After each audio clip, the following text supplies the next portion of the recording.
好，来继续来看美国政府为着要防止中国的太阳能产业透过东南亚的国家来生产地，特别来公告，讲来自柬埔寨、越南、泰国甲马来西亚相关的产品，关税上悬达到3521%。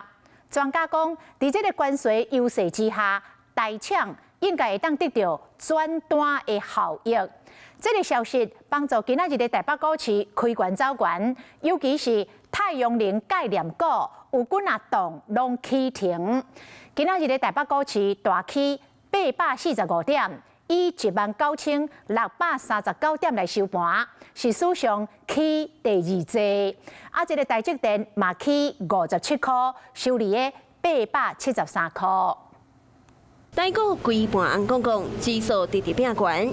今仔日开出到19163点，起370点。盘中各类股拢抢悬见红。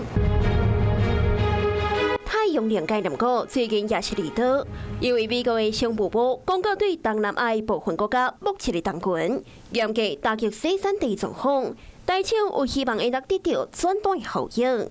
包括着优先机密、安接甲无等，早盘早都拢起停，甚至起超过9%。中资在这个地方设厂，或者说中国制的这种成分可能达到一定的比例的话，就会被认定是中国的制造产品。加深对这些国家的课税，就有可能为台厂迎来这个转单。甚至有业者形容，美国政府这个针对环境消税出手，中国甚至是中资太阳能的业者拢总调清。尤其跟保这相关产品，相关的税率来到3521%。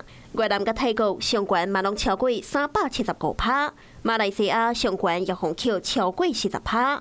那台湾是全球第2大太阳能的生产地，依照现行的税率，红扣1.27%到21.87%之间。在咧关税优势情形下，产业界者乐观，有希望会当升级订单。国际货币基金也对台湾的经济成长真有信心。按算台湾今年的经济成长为2.7%，进步到2.9%，表现比新加坡、香港甲南韩拢更较好。IMF 了解到，就是说，他认为台湾在外部冲击很严峻的时候，反而那个经济韧性会非常强劲，也不要忽略了关税可能造成的一个冲击跟影响。专家提醒，目前的情势都变个复杂。疫情拢敢来当做参考尔，也是要根据国际局势做好准备甲应对。